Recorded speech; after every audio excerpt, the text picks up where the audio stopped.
नाज़रीन अस्सलाम वालेकुम, मैं हूं आपका मेज़बान अदनान हैदर। आप देख रहे हैं डायलॉग इस्लामाबाद स्टूडियो से लाइव। मुल्क में महंगाई अरूज पर है, मुल्क में मसाइल भी अरूज पर हैं।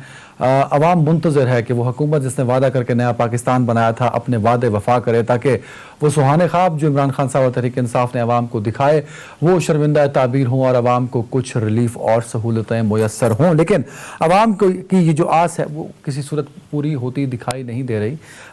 महंगाई का जो एक तूफ़ान है वो दिन ब दिन बढ़ता जा रहा है और शदीद होता जा रहा है, और इस पर जहां हुकूमत आवाम को रिलीफ देने में अब तक नाकाम रही है, वहीं अपोजिशन का किरदार भी एक बहुत बड़ा सवालिया निशान है। इस पर भी बात करेंगे।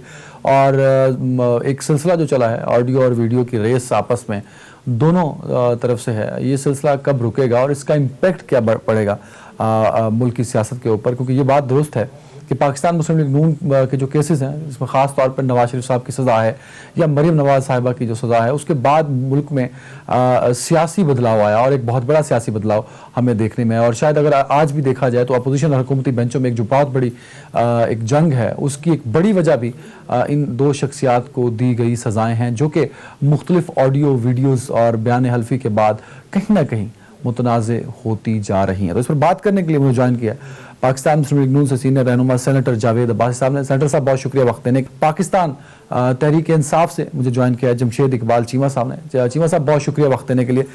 मैं ज़रा चीमा साहब आपकी जानिब आना चाहूँगा सर। ये जो वीडियो है ऑडियो है सॉरी साबिक चीफ जस्टिस ऑफ पाकिस्तान की, जो पिछले कई दिनों से एक बहुत बड़ी डिबेट का हिस्सा है कि इतनी इंपॉर्टेंट होगी ये वीडियो ऑडियो और इस पर डिबेट कि हम मुल्क के बहुत बड़े जो अहम मसले हैं वो कहीं पर से पुष्ट डाल दी हमने। मेरा छोटा सा सवाल इस पर यह है ताकि मैं आगे बढ़ सकूं। ऑडियो साबिक चीफ जस्टिस की है और होना तो ये चाहिए था कि उनको सफाई देनी चाहिए थी, उनको अपना मौक़िफ़ पेश करना चाहिए था। उनकी बजाय वफाकी वुज़रा वो पेश हैं उस ऑडियो को डिफेंड करने में, उस ऑडियो को एक्सप्लेन करने में, और कहीं लगता ही है कि साकिब निसार साहब का मौक़िफ़ पेश करने में। सर चीमा साहब, पहले आपने ऑडियो का नाम लिया फिर वीडियो पहले आपने वीडियो का नाम लिया फिर ऑडियो का, फिर लेकिन आपने बड़ी जल्दी पैंतरा बदल लिया। नहीं बदला। मैं समझता वीडियो ज़्यादा इंपॉर्टेंट है कि उसमें ज़्यादा ऑथेंटिसिटी है उसकी। और फिर ये कि वीडियो जो है वो उसको कन्फेस भी किया गया कि ये मेरी ही वीडियो है, मैं ही बोल रही हूँ। लिहाजा देखें यहाँ पे ये फ्रीडम ऑफ एक्सप्रेशन है। फ्रीडम ऑफ एक्सप्रेशन जो है ये काफ़ी आप कह लें को 1.5 साल से 2 साल से काफ़ी बड़ा इशू बनाने की कोशिश की जा रही है। People like Najam Sethi, people like ये आप कह लें नूरानी और क्या नाम है इसका सलीम साफ़ी टाइप लोग जो हैं ये काफ़ी बड़ा इशू बनाने की कोशिश कर रहे हैं कि फ्रीडम ऑफ एक्सप्रेशन शायद नहीं है। तो उसकी कोई और तो एग्जाम्पल हमें नहीं नज़र आई करीब, लेकिन ये मरियम बीबी का बड़ा सीरियस नज़र आया है कि उन्होंने स्टेट के पैसे इस्तेमाल करते हुए कुछ लोगों का मुंह बंद करने की या गला घोंटने की कोशिश की और कुछ लोगों को बाकायदा ब्राइब किया है। यानी वो 3.3 बिलियन रुपीस देते हैं जियो को और 8 अरब रुपये देते हैं सिर्फ 5 साल में एयरवाई को, या 5 अरब किसी और को देते हैं। सो बेसिकली आप कह लें कि जो स्टेट की पावर है और ये जो फाइनेंशियल पावर है, स्टेट के रिसोर्सेज से उन्होंने मीडिया के फ्रीडम ऑफ एक्सप्रेशन को दबाया है, लेकिन उसका जिक्र कहीं नहीं हो रहा। ये बड़ी अजीब सी बात है कि हम सिलेक्टिव किस्म का एहतजाज करते हैं, सिलेक्टिव किस्म का पॉइंट उठाते हैं और सिलेक्टिव किस्म की। Sir I promise with you Jamshed Iqbal Cheema साहब, आई प्रॉमिस विद यू, मैं आपसे अगला सवाल मरियम नवाज के कन्फेशन और वीडियो पे पूछूंगा। अब आप जरा मुझे मेरे सवाल का जवाब दे दें सर। दूसरी बात यह है कि जो साकिब निसार साहब का है, साकिब निसार साहब के जवाब मुझे नहीं देना। साकिब निसार साहब आप कह लें कि साकिब निसार साहब मुस्लिम लीग नून ने उनको सेक्रेटरी लगाया, फेडरल सेक्रेटरी लगाया कानून का, उन्होंने जज बनाया, उन्होंने चीफ जस्टिस बनाया। मैं समझता हूँ कि इसकी लायबिलिटी जो है ये जो कुछ भी उनकी रॉन्ग डूइंग या राइट डूइंग उसका क्रेडिट या डिसक्रेडिट मुस्लिम लीग नून को जाता है। लेकिन मेरा तल्लक इस केस की हद तक है। केस ये है कि वो कहते हैं कि साकिब निसार साहब की एक वीडियो है जो साकिब निसार साहब जाली कहते हैं, कुछ लोग भी या कुछ आप कह लें एनालाइजर भी जाली कहते हैं और कुछ लोग उसे ठीक कहते हैं। जो अभी तक मुतनाज़े कम से कम कहा जा सके कि मुतनाज़े वीडियो है, उस मुतनाज़े वीडियो की बुनियाद पे मुस्लिम लीग नून कह रही है कि मैं इसे अदालत में भी नहीं लेके जाऊंगी, एज एन एविडेंस नहीं लेके जाऊंगा और एज ए पार्टी। और इस पे जो आप क्या नाम है नवाज शरीफ साहब और मरीम बीबी को सज़ा हुई है वो गलत हो गई है, इसे अनडू किया जाए। सो केस मीडिया में लड़ा जा रहा है, वो अदालत में नहीं लड़ा जा रहा। मेरा सवाल इसमें यह है कि जनाब आपके 4 जो फ्लैट्स थे या उनकी मनी ट्रेल जिसकी बुनियाद पे आपको सजा हुई, वो क्या अगर साकिब निसार साहब की वीडियो ठीक भी साबित हो जाए तो क्या वो केस अंडू हो जाएगा? क्या आप कह लें कि उनकी हलाल मनी का, हलाल पैसों का जवाब मिल जाएगा? या क्या इस तरह के जो प्रीवियस केस हुए, वो आप कह लें जस्टिस कयूम का हुआ, जस्टिस रफीक तारड़ का जो केस हुआ कि जिस तरह ब्रीफ केस उनके सामने आए, जिस तरह आप कह लें कि जस्टिस सदीकी साहब का हुआ, तो क्या उनके पुराने फैसले किए हुए अंडू हो गए थे? या कानून क्या कहता है इस मामले में कि साकिब आप कह लें नवाज शरीफ साहब को उस केस में दोबारा जाकर ट्रायल करना पड़ेगा, या वैसे ही कहीं कोई गलती किसी से हो गई, या किसी का कैरेक्टर का झोल आ गया, किसी जगह किसी की गंदी वीडियो आ गई, किसी जगह किसी की आवाज़ आ गई, किसी ने कोई 500 मील 1000 मील दूर फैसला गलत किया हुआ है, कोई लंदन में कोई रॉन्ग डूइंग की हुई है, अमेरिका में बैठ के किसी ने साहिल में। Sir got the point sir. एक छोटी सी चीज ऐड कर दें ताकि अब्बासी साहब मौक़िफ़ दे सके। मैं मरियम साहिबा का सवाल पूछूंगा अगला आपसे, एक छोटी सी चीज क्लियर कर दें। जिस शख्स की वीडियो है साकिब निसार साहब की, वो कह रहे हैं कि ये मेरी आवाज नहीं। फवाद चौधरी साहब अगले दिन और बाकी आपकी जो काबीना के लोग हैं वो उठ के कह देते हैं ये जो मुख्तलिफ मौकों पर बोली गई थी, तो इसको गलत मतलब क्लिप्स को जोड़ के, उस छोटे छोटे वर्ड्स को जोड़ के एक मुकम्मल ऑडियो बनाई गई। दूसरे कह रहे हैं कि नहीं जी ये वीडियो ही जाली, ऑडियो ही जाली थी। मतलब मेरा सवाल ये है कि साकिब निसार को चाहिए था कि वो सब ये बोलते, वफाकी वुज़रा को क्या जरूरत पड़ी थी इसको डिफेंड करने की? सर ये पॉइंट है, अगर इस पे थोड़ा रिस्पांस आ जाए सर। देखें, साकिब निसार साहब के करैक्टर तक अगर रहे मुस्लिम लीग नून साकिब निसार के पर्सनल करैक्टर तक रहे तो हमें उनकी डिफेंड करने की जरूरत नहीं है। लेकिन जब साकिब निसार के पर्सनल करैक्टर को जोड़ें उनके फैसले से, तो उससे नवाज शरीफ का किरदार कैसे ठीक हो जाता है? उससे मरियम बीबी के जो आप कह लें कि रॉन्ग डूइंग है वो कैसे ठीक हो जाती है? तो हमें तो वहां आना पड़ता है कि जनाब यहाँ की अदालतें इतनी गई गुजरी नहीं है, यहाँ इस तरह के फैसले नहीं होते। मुस्लिम लीग नून ही ऐसी लाडली पार्टी है कि जिनको सजा भी हो जाए तो 10 साल सजा हो जाए तो फिर भी आप कह लें कि इनको जमानत भी मिल जाती है और बाहर जाने का टाइम भी मिल जाता है। या मरियम बीबी उसी इंसाफ के निजाम को लताड़ रही होती है जिसके सजा याफ्ता है और घर बैठी नहीं है। हमें तो इसमें ये एतराज है, हम तो वहां पढ़ते हैं थोड़ा सा जहां जा कहते हैं कि ये कहते हैं हमें 23 करोड़ लोगों से हट के एक ट्रीटमेंट मिले। हम कहते हैं कि इस मुल्क के कानून में, आइन में, अदालतों में इतनी जान नहीं है कि 2 बाप बेटी के लिए अलग कानून बनाए, जिस तरह का बाकी वो लोगों के लिए कानून है उसी तरह कानून आप में रहेगा।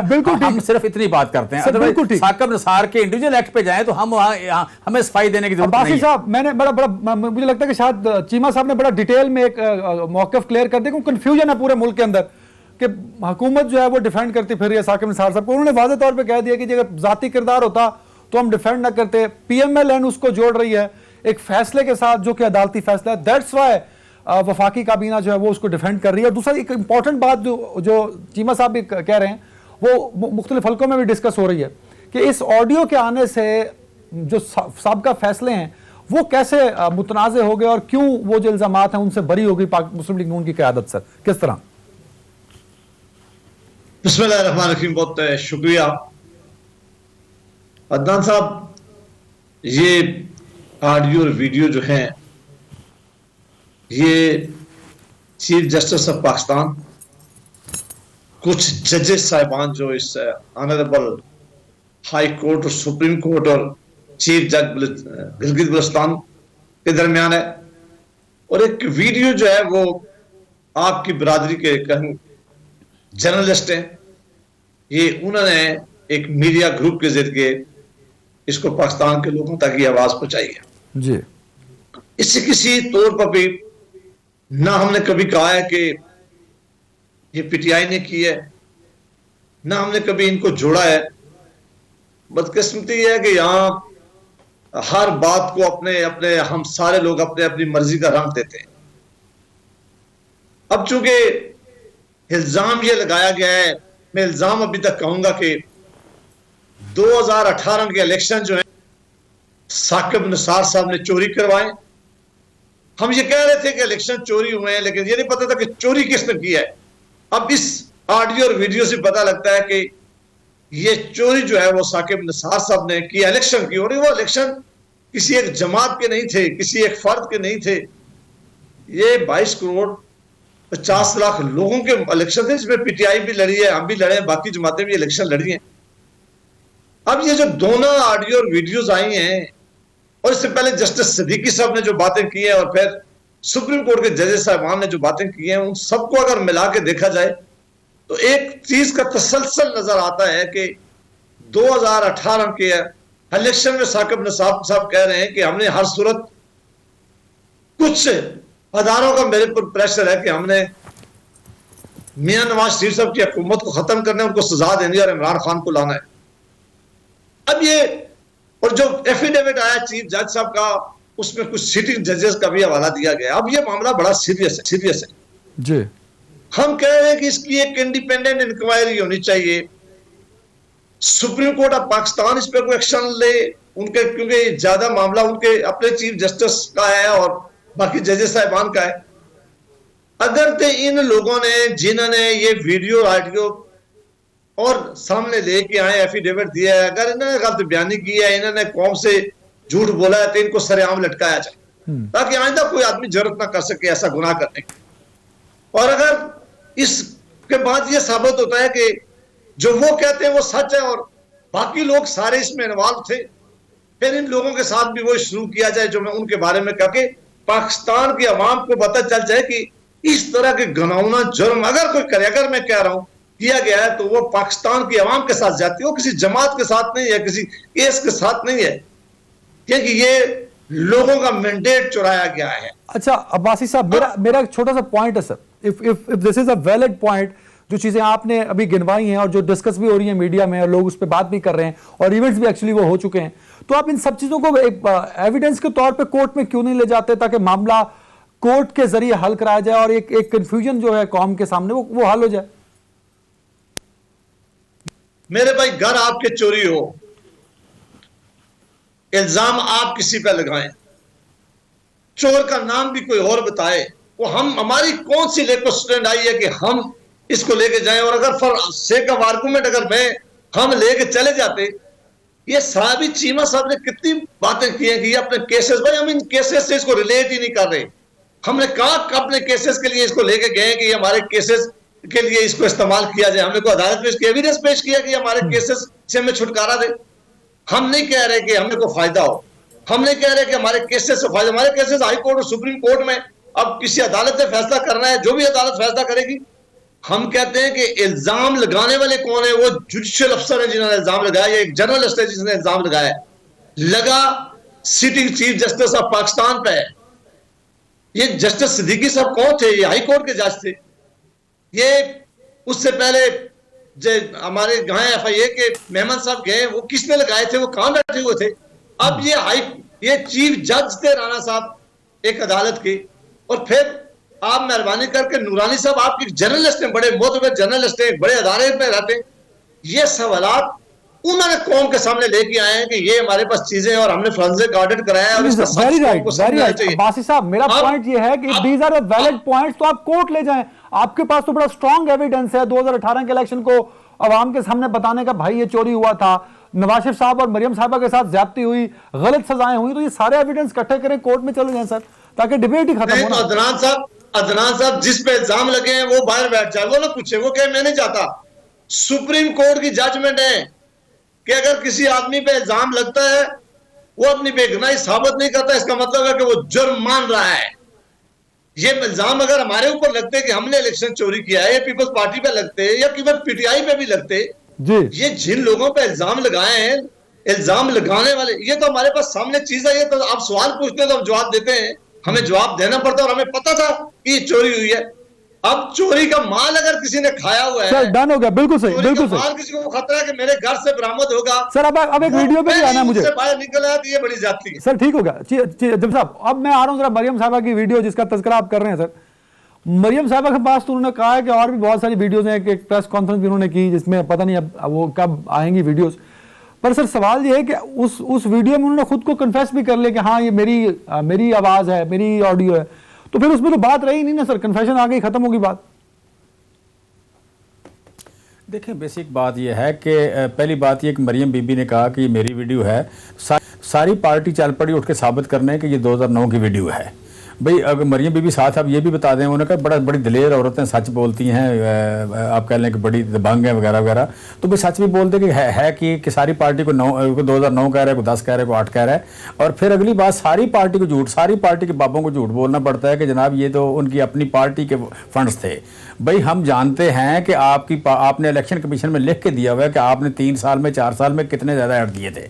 जब 8 अरब के इधर ऐड दे रहे हैं आप, 3 अरब के ऐड दे रहे हैं आप जियो को, तो आपकी पार्टी ने 1 करोड़ रुपए के भी ऐड नहीं दिए लिख के, जो आपने इलेक्शन कमीशन में दिया हुआ है। फिर ये कि हमने तो मियाँ नवाज शरीफ साहब का, जब ये वज़ीर आज़म नहीं थे और शहबाज शरीफ साहब वज़ीर आला थे, मैं बड़ी जिम्मेदारी से कह रहा हूँ कि 5 साल 7 क्लब रोड, उस वक्त 8 क्लब रोड पे नहीं बैठते थे, बड़े गैरत वाले थे मियाँ शहबाज शरीफ साहब। 7 क्लब रोड पे जो खाना पकता था वो जाती उमरा जाता था, और शहबाज शरीफ साहब के जितने घर थे, जितनी वाइफ्स थी, सारे के सारे आप कह रहे हैं डिक्लेयर थे ये वाले क्या नाम है कैंप ऑफिस, ताकि गवर्नमेंट के पैसे खर्च हो, अपने पैसे ना खर्च कर रहे हैं।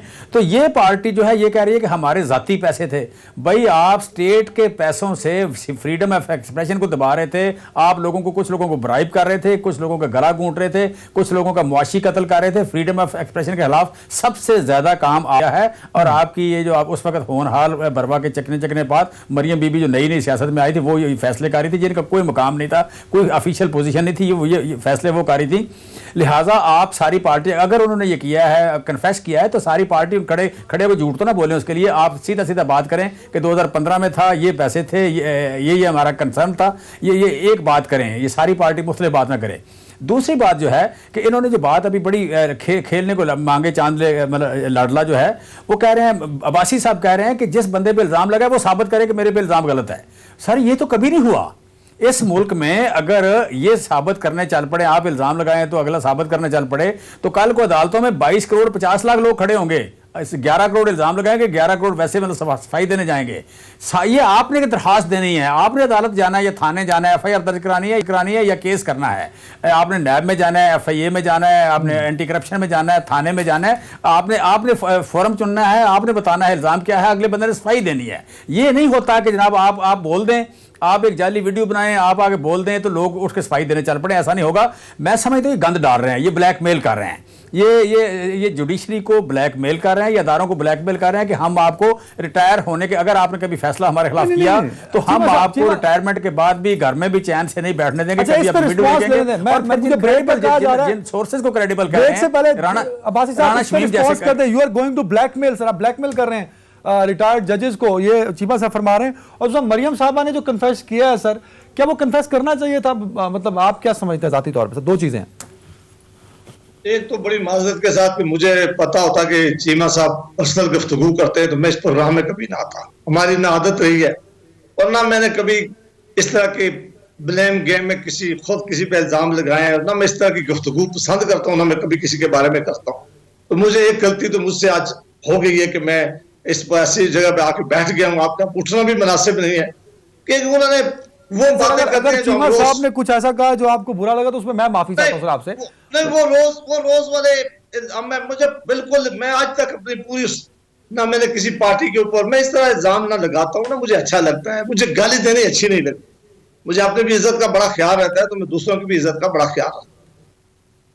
जहां तक मामला में ये जो मरियम बीबी के बारे में कहा गया है, उन्होंने खुद कन्फेस कर लिया और ये कह रहे थे कि हम इंक्वायरी कराएंगे, मेहरबानी करके अगर इंक्वायरी कराने के नतीजे में हमारा कोई जुर्म होता है तो हमें लटका दें। हमारे और भी आपने कितने जुर्म कहे थे, सजाएं कही थी, तो आप मेहरबानी करके करें। हमने जो किया था, जो उन्होंने कहा था, उन्होंने सरेआम कह दिया है कि ये हमने कहा है, उन्होंने कहा है कि हमारी पार्टी का है।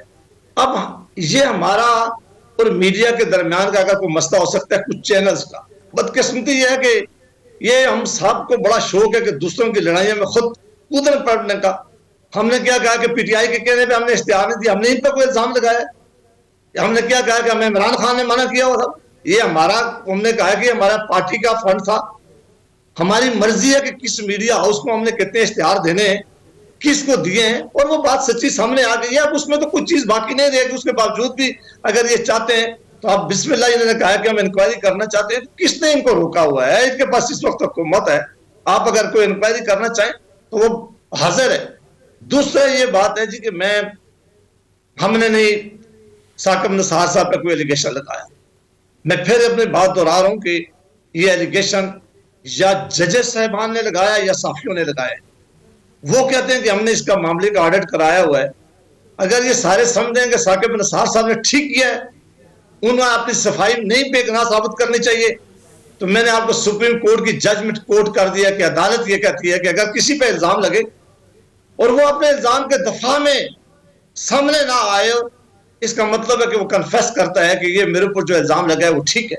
तो चूंकि मुझसे साकिब निसार साहब ज्यादा कानून भी समझते, अगर वो समझते कि मैं इसी जुर्म के साथ इसी उसके साथ जाना पसंद करूंगा और मैं अपनी सफाई या बेगुनाही साबित नहीं करना चाहता, तो आप सवाल पूछते हैं तो मैं जवाब देता हूं। अगर आप साकिब निसार साहब का सवाल ना पूछते तो मैं एक दफा भी आपको जवाब ना देता, आप कोई और बात पूछते। सेंस क्योंकि आप एंकर हैं, आपने सवाल पूछा तो मैंने जवाब दिया उसका। एक कंफ्यूजन है। अगर आप ये इल्जाम आपने लगाया कि I agree with you, media reports हैं, जजेस ने के रिमार्क्स हो गए, प्राइवेट गुफ्तगू हो गई, बयान अल्फी हो गया, पर सवाल ये सर आपकी लीडरशिप और मरियम साहिबा इसी ऑडियो को लेकर बार बार कहती हैं और बयान अल्फी को लेकर बार बार कहती हैं कि हमें दी जाने वाली सजाएं और नवाज शरीफ साहब को दी जाने वाली सजा जो है वो गलत है, तो उसको खत्म किया जाए। तो वो फिर क्यों क्लेम करते हैं जब आप इस ये तो मतलब आप लोगों ने तो ये इल्जाम ही नहीं लगाए, आप तो इससे लाताल्लुकी का इजहार कर रहे हैं, तो फिर सजा पे क्यों ये क्लेम कर रही है मरियम साहबा या पीएमएलएन की लीडरशिप? सर मेरे भाई, हमने हमेशा से ये कहा कि हमारे ऊपर ये जाली केसेस बने हैं, ये आज नहीं कह रहे, हम पहले दिन से कह रहे हैं, ये हमारा राइट है, हम कहते हैं और हम कहेंगे कि इंशाल्लाह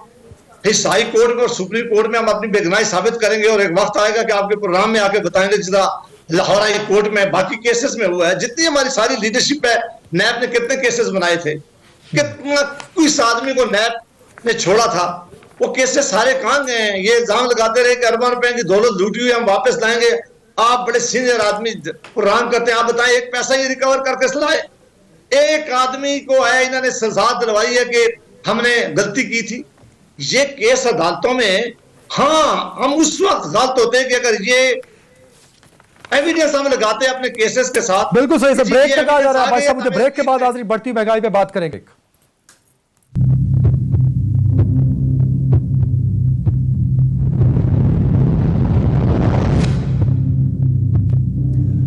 वेलकम बैक। और चीमा साहब आपकी तरफ आऊंगा क्योंकि मुझे याद है कि जब चीनी शोएब अख्तर की जो बॉल की स्पीड है उस हिसाब से बढ़ रही थी तो आपने कहा कि नहीं ये वापस आएगी स्क्लैन मुश्ताक की बॉल की स्पीड पे, पर ऐसा हुआ नहीं सर। और शोएब भाई को तो बहुत बहुत मुबारक हो जी चीनी कि उनका रिकॉर्ड बच गया सर। मैंने शोएब भाई को स्पेशल कॉल की, मैंने कहा शुक्र मनाएं कि चीनी ने आपका रिकॉर्ड तोड़ देना था। 161 रुपए की चीनी कहीं नहीं मिली, मतलब 160 की मिली है, 161 की नहीं मिली। सर महंगाई बहुत बढ़ रही है, इसकी क्या वजह है? देखिए इसमें पहली बात तो चीनी का मैंने कहा था, तो चीनी इस वक्त तकरीबन 95 रुपये किलो आ गई है। ये आएगी हम तो करें 80 पे आ जाएगी, क्योंकि 225 रुपये मन जो गन्ना है इसके हिसाब से 77 रुपये की चीनी बनती है जी। अच्छा, तो इसमें इंडस्ट्री का प्रॉफिट भी शामिल है, इसमें ट्रेड का प्रॉफिट भी शामिल है। अच्छा नहीं, एक और मसला भी है सर, एक और प्रॉब्लम भी है, एक और मेरा पिछले दिनों मेरा इत्तेफाक हुआ चीनी लेने का सर, तो दुकानदार ने मुझे 2 रेट्स दिए और 2 चीनी मेरे सामने रखी कि 2 तरह की चीनी है। और ये मुझे पहली दफा पता लगा कि चीनी भी 2 तरह की हो सकती है सर, एक सस्ती थी एक महंगी थी। चीनी 2 तरह की नहीं होती, चीनी का एक फार्मूला है, वो वही चीनी बनती है, उसका स्ट्रक्चर फार्मूला है, उसी बनती है। सिंपल ये है कि बाहर के मुल्कों में ज़्यादातर चीनी जो है ये आप कह लें उनका बनाने का ये तरीक़ेकार जो डिफरेंस है थोड़ा सा, जैसे अच्छा उसमें पतली चीनी होती है, बारीक उसका ग्रेन बारीक होता है, हमारे यहाँ ग्रेन क्रिस्टल मोटा होता है ज़रा। तो हम चूँकि अपनी ज़्यादातर खाते हैं, हम चीनी में सेल्फ सफिशिएंट अपनी खाते हैं, लिहाजा हमने बाहर की चीनी देखी हुई नहीं है। तो इस साल जो आप कह लें कि देसी आटा वलायती आटा, देसी घी वलायती घी और देसी मुर्गी दूसरी मुर्गी, उस हिसाब से जिस तरह डील करते हैं लोग, मैं समझता यहाँ करते हैं। सो अदरवाइज चीनी एक ही है जी, चीनी की एक ही फार्मूला है, एक ही तरह मिठास है, एक ही तरह वजन होता है, एक ही तरीका है बनाने का उसका। उसका क्रिस्टल मोटा कर लें, बड़ा कर लें। अच्छा तो आज 95 रुपये किलो है सर चीमा साहब, और आप कह रहे हैं कि 80 रुपीज पर आ जाएगी ये? मैं 85 कह रहा हूँ जी, 85 का मुझे ज़्यादा श्योर है, 80 भी आ सकती है जी। होनी 77 चाहिए जी, होनी 77 चाहिए जी, ठीक है। हमने 77 के हिसाब से इसकी प्राइस रखी है और उसमें प्रॉफिट शामिल है सारे जी, सारे ट्रेड के भी और इंडस्ट्री के भी शामिल। और ये कब आवाम को कब मिलेगी? इट्स मैटर ऑफ डेज जी, इट्स क्योंकि जिस तरह नीचे आई है फर्दर नीचे आ जाएगी जी। क्योंकि दूसरी बात इसमें खुशखबरी वाली बात यह है कि इस साल चीनी हम तो करें कि 8.5 मिलियन टन पैदा होगी, और हमारी ज़रूरत जो लोकल है वो 6 मिलियन टन से कम है। तकरीबन 1.5 साल की चीनी पैदा हो रही है हमारी लोकल। हम आपका जितनी भी कोई ज़ख़ीरा अंदोज़ी करे, जो कुछ भी करे, अब चीनी कम नहीं है। अब आइंदा चीनी का इशू नहीं होगा जी। अब हमारी बड़ी अच्छी प्रोडक्शन है, बम्पर क्रॉप है हमारे पास मौजूद है। चलो ये तो अच्छी बात है, महंगाई कम होगी। छुपाया जाता था चीनी की प्रोडक्शन को, छुपाया जाता था, वो भी इस साल जो ट्रैक एंड ट्रेसेबिलिटी लगाई है FBR ने, जो हमारा वज़ीर-ए-आज़म ने अनाउंस परसों जिसका इफ्तिताह किया है, उससे चीनी की जो प्रोडक्शन है हमारे यहाँ चीनी निकलती है जी कोई 10.9 या 11%। तो ये नॉर्मली जैसे कि सेल टैक्स बचाने के लिए थोड़ा अंडर यू कैन से कि रिपोर्ट करते थे और उसको छुपा के रखते थे, लेकिन इस साल वो भी नहीं हो सकेगा। लिहाजा ये 11% के हिसाब से, ये 10.9 या 10.8 के हिसाब से निकलेगी, तो ये तकरीबन आप कह लें कि 8.5 मिलियन टन होगी। लिहाजा चीनी का इशू आप कह लेगा अगले 4-5 साल के लिए ऐसे समझे कि सेटल ना हो, ये इसका रेट यही रहेगा 80-85 रहेगा। बिल्कुल सर, मुझे इस पर रिस्पॉन्स लेते महंगाई पर, फिर इसके बाद आप बात करते हो। अब्बासी साहब, it's a very good news sir कि चीनी सस्ती हो गई है, 95 रुपये हो चुकी है और ये 85-80 हो जाएगी, और अब चीनी जो है हमारे पास ज़रूरत से ज़्यादा होगी अगले 3-4 साल। तो कम से कम एक चीज़ तो सर बेहतर हो गई एटलीस्ट इस गवर्नमेंट में सर। एक चीज बेहतर हो गई है कि खरबों रुपया लोगों का नुकसान दे के, मैं अपनी बात नहीं कर रहा, लेकिन वजीर खजाना जो मशीर खजाना है, उन्होंने कुछ कल या परसों उन्होंने प्रेस कॉन्फ्रेंस में कहा कि जी ये माफिया बैठा हुआ है, जिस माफिया की वजह से जिन्होंने होल्डिंग की है और चीनी का क्राइसिस पैदा किया है। मैं उसी रात एक प्रोग्राम में था, तो मैंने कहा कि आज से कम पेश 7 या 8 महीने पहले या कुछ ही से देर पहले एक चीनी का पहले क्राइसिस आया, जिसमें जहांगीर तरीन साहब का भी नाम लिया जाता था, जिसपे जहांगीर तरीन साहब और हुकूमत के दरमियान इख्तिलाफ भी पैदा हुए। हमने मामला ये सेनेट ऑफ पाकिस्तान में उठाया, फिर ये नेशनल असेंबली में उठा, प्राइम मिनिस्टर साहब ने कमीशन बनाया, कमीशन की रिपोर्ट आ गई। रिपोर्ट में लोगों के नाम मेंशन हुए कि किन किन चीज माफिया ने क्या क्या काम किए। उन्होंने कहा हम एक्शन लेंगे, आज तक एक्शन नहीं लगा। दवाइयां का क्राइसिस हुआ, मिनिस्टर हटाए गए, कमीशन बनाया गया, उन्होंने कहा इन लोगों ने अरबों रुपया कौम का लूटा है, इनके खिलाफ हम लेंगे एक्शन। हैदर साहब मुझे बता दें किसके खिलाफ एक्शन हुआ है। आटा गंदम बाहर भेजी गई, मंगवाई गई, कमीशन मुकर्रर हुआ, अरबों रुपया का घपला हुआ, किसी एक आदमी के खिलाफ एक्शन नहीं लिया गया। ये इमरान खान साहब खुद फरमाया करते थे कि जब महंगाई बढ़ती है, चीनी के, आटे के, दाल के प्राइसेस और बिजली के प्राइसेस बढ़ती हैं, उस वक्त हुक्मरान चोरी कर रहे होते हैं। हमें ये बताना पसंद करेंगे, हैदर साहब आपसे मैं पूछता हूं कि आज क्या हुआ है कि तारीख के सबसे बड़ी महंगाई हुई है।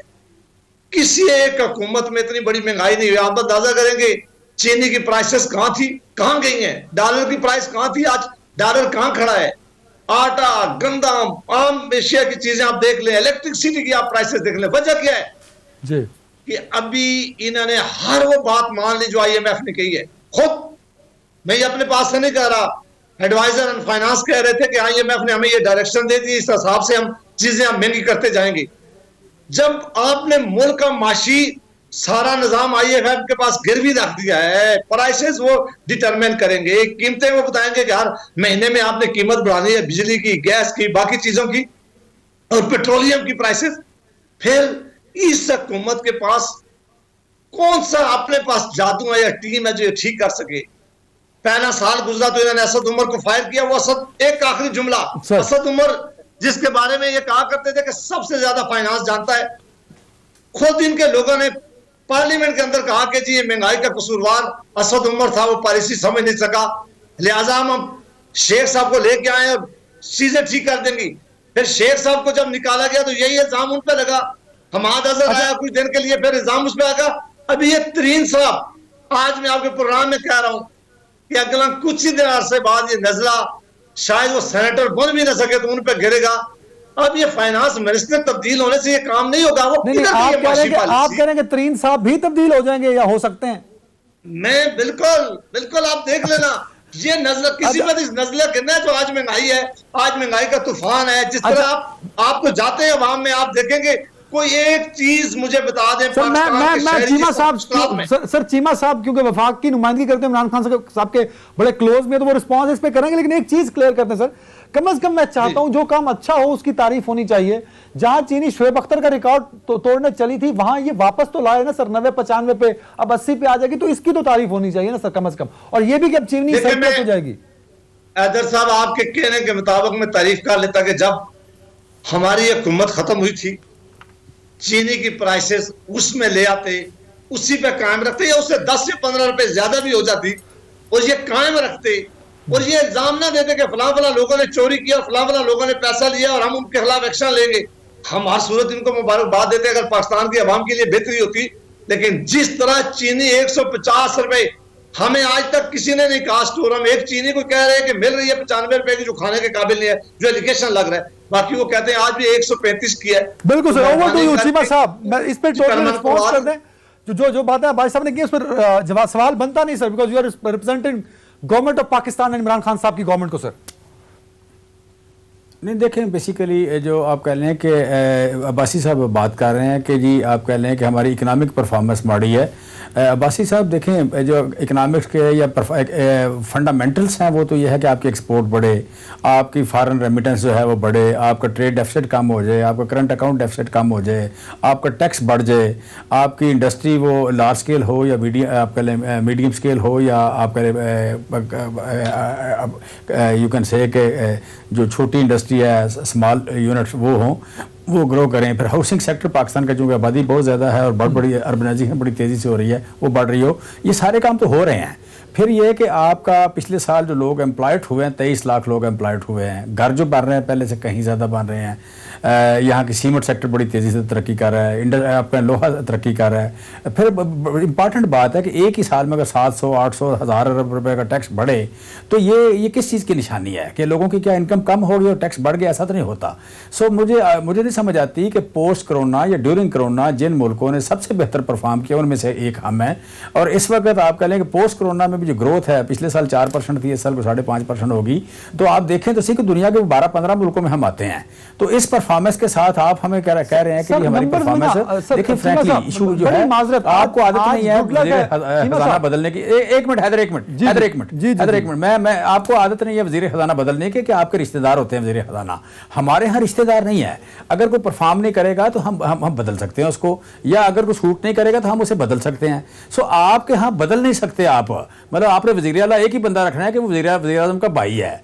आपने उसके बाद उसके बेटे को रखना है कि वो उसका भतीजा है, एक का भतीजा है और एक का बेटा है। सो ऐसा नहीं होता पॉलिटिकल पार्टीज में, जमहूरियत में ऐसा नहीं होता। ये खानदानियत में होता है, ये विरासत का ये मामला जो है ये बादशाहत में होता है। तो आप अभी तक उसके साथ चिमटे हुए हैं और फखर भी करते हैं, मुझे नहीं समझ आती। और फिर रिसेंटली सर आपने एक और बात मैं जरूर करना चाहूँगा, आपने बात की है वीडियो का मौसम है आजकल, तो शहबाज शरीफ साहब की एक वीडियो आई थी, शहबाज शरीफ साहब की वीडियो आई थी। कभी आपके मुंह से भूलने से निकला है कि शहबाज शरीफ साहब ने इस मुल्क के इंसाफ के निज़ाम को इन्फ्लुएंस करने की कोशिश की है, इसे सियासत छोड़ देनी चाहिए, या कौम से माफ़ी मांगनी चाहिए, या आप खड़े होकर कौम से माफ़ी मांग ले कि हमारे लीडर से गलती हुई थी, या सैफुर रहमान को डिसऑन कर दें आप, उसके साथ तो आपने रिश्तेदारी कर ली।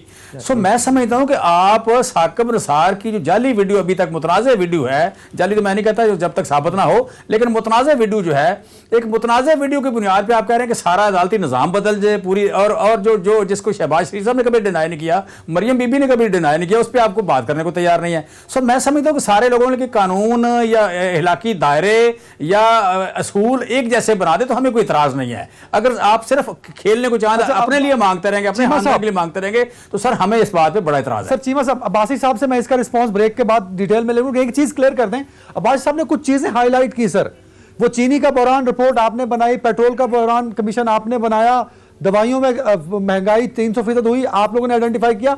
आप लोगों ने फिक्स नहीं की रिस्पॉन्सिबिलिटी कि किसी को कौम के सामने खड़ा कर दिया हो कि इसकी वजह से बहरान आया था, इसको सजा मिल रही है और अब बहरान नहीं आएगा। ये भाई साहब का पॉइंट था और मेरे ख्याल में इस पे आपको रिस्पॉन्स करना चाहिए सर। देखिए टॉप के तीनों बंदे, दो बंदे टॉप के फारग हुए, ठीक है, और उसमें जो आप कह लें ये जो राजा क्या नाम है, आमिर कियानी साहब, आमिर कियानी साहब को रिसेंट जो रिपोर्ट आई है उस रिपोर्ट में उन्हें एग्जानोरेट किया गया है, कहा गया है कि ये पहले फैसला मुस्लिम लीग नून की गवर्नमेंट करके जा चुकी थी, उसी की बुनियाद पे उसी के हिसाब से बढ़ा है। उस रिपोर्ट को मैं समझता हूं, मैंने चूंकि नहीं पढ़ा तो उस पर मैं शायद बहुत अथॉरिटी से मैं बात ना कर सकूं। कल आप रिपोर्ट ले, मैं भी पढ़ लेता हूं, तो उस पर अलग प्रोग्राम कर लेते हैं, क्योंकि ये एक बड़ा इशू था, एक स्कैंडल था, तो उस पर डिस्कशन होनी चाहिए। वो जो रिपोर्ट आई है उस रिपोर्ट को मैं भी पढ़ लेता हूं, कल अब्बासी साहब को बुला लें, हम इस पर प्रोग्राम कर लेते हैं, होना चाहिए। दूसरी बात यह है कि आप जहांगीर तरीन साहब की बात करें या आप कह लें कि बाबर साहब की बात करें, दो टॉप मैन जो है वो इस बात पे रिप्लेस हुए, या आप कह लें कि जिस तरह उन्होंने खुद अब्बासी साहब ने कहा कि इख्तलाफात हुए और अल्टीमेटली जहांगीर तरीन साहब जो है उनका एग्जिट हुआ पार्टी से, या यू कैन से कि एक नाराजगी बनी, तो यहां पे तो नहीं रहा कोई बंदा। लेकिन आपकी अपनी मेल में पैसे चीनी निकल आती है, आप शर्मिंदा नहीं होते, आप उस पर अफसोस नहीं करते, आप बिल्कुल सही। एक ब्रेक पे आज भी चीनी का मेन बुहरान तो आपका अजमंदर करेंगे। साथ में जरा बात ईद एक सवाल दोनों रहनुमाओं से पूछना चाहूंगा एक ब्रेक के बाद।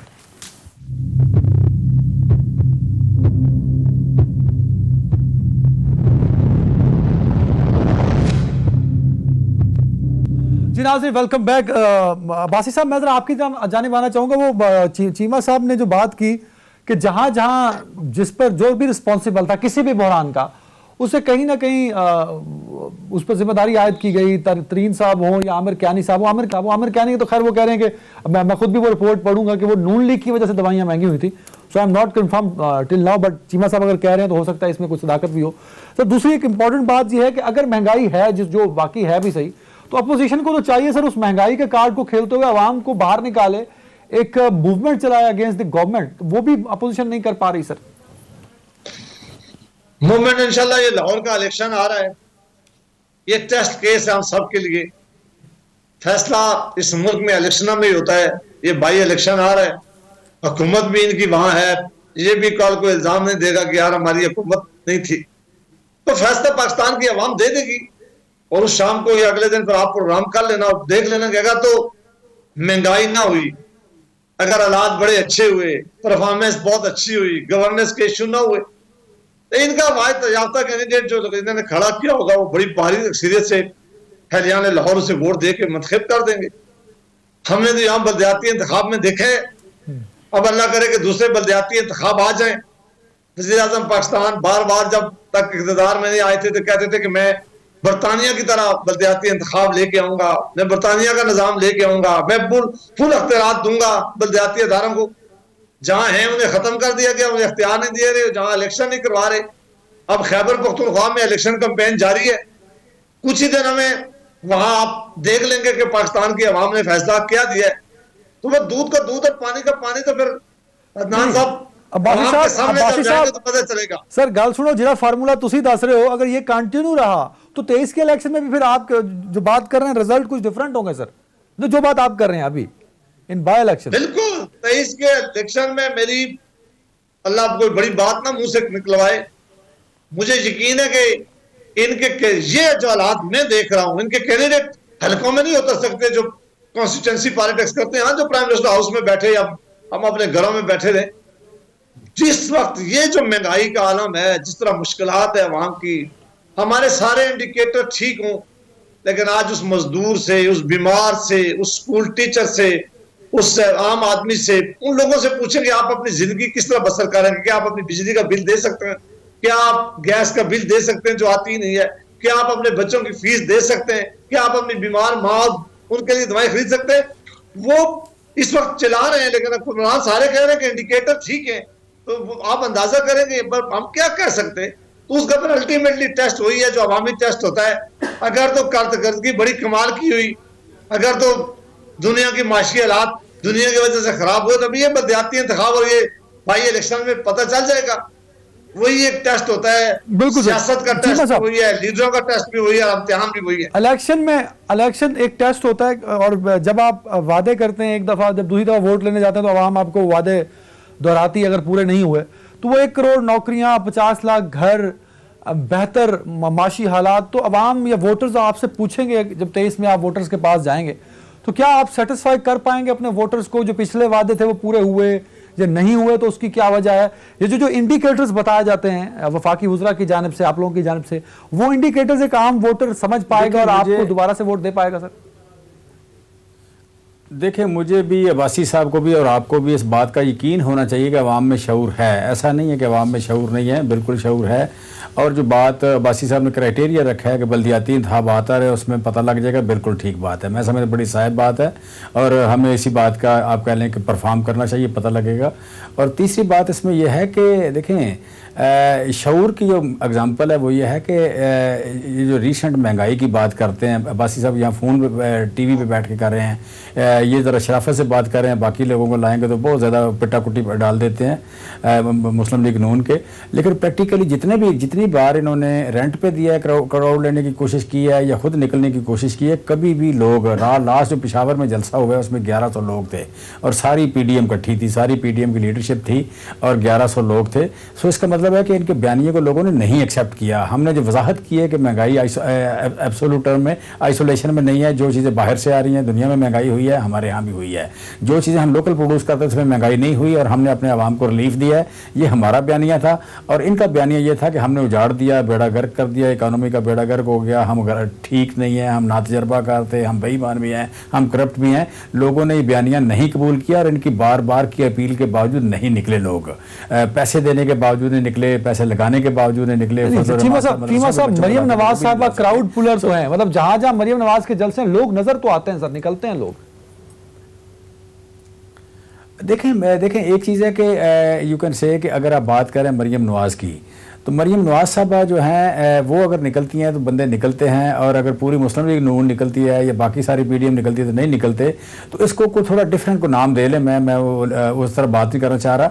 तो मैं कहता हूँ कि इशू पे लोग नहीं निकल रहे, इस इशू को लोगों ने एक्सेप्ट नहीं किया। बात इशू की है ना, तो इशू के, महंगाई के इशू को या हमारी परफॉर्मेंस के इशू को जो इन्होंने नालायक हमें कहते हैं, उस बात को लोगों ने एक्सेप्ट नहीं किया। सो इसका मतलब है कि अवाम में शऊर मौजूद है। और अगली बात जो अब्बासी साहब कह रहे हैं कि इलेक्शन में देखेंगे, ज़रूर 2023 के इलेक्शन में भी देखेंगे, और बल्दियाती इलेक्शन आ रहा है, ये बहुत बड़ा ट्रेंड सेटर होगा या आप पहले एक बैरोमीटर होगा। इस बैरोमीटर में भी हम देखेंगे कि बिल्कुल सही सर, मुझे आखिरी मिनट है चीमा साहब, एक आखिरी दोबारा करप्ट लीडर की तरफ नहीं जाएंगे। अब्बासी साहब, वो लोग आपके साथ दोबारा करप्ट लीडर की तरफ बिल्कुल नहीं जाएंगे, अपोजिशन के साथ लोग नहीं है। और चीमा साहब इस बात को एक्सेप्ट कर रहे हैं कि यू आर राइट, इलेक्शन ही असल टेस्ट होता है किसी भी पार्टी की परफॉर्मेंस का सर और नजरियात का।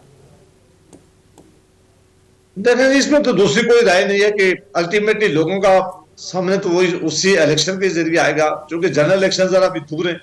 मैं सबसे ज्यादा इंडिकेटर समझ रहा हूं कि जो बाई इलेक्शन है लाहौर का, वो इनकी हुकूमत है, इन्होंने का बड़ी परफॉर्मेंस की हुई है, ये सारे वहां बैठे हुए हैं। अगर तो बड़ी लैंडस्लाइड विक्ट्री इनको मिल गई, हम कहेंगे कि ठीक है, हमारा बयानिया लोगों ने एक्सेप्ट नहीं किया गया, तो वो दिन शाम को, उस दिन अब हमसे पता चल जाएगा कि कौन सच कह रहा था और कौन ठीक कह रहा है। बिल्कुल सही, बहुत शुक्रिया सेनेटर साहब आपका और जमशेद इकबाल चीमा साहब आपका। नाज़रीन अपना ख्याल रखिएगा। आज के प्रोग्राम बस यहीं तक, अल्लाह हाफिज़।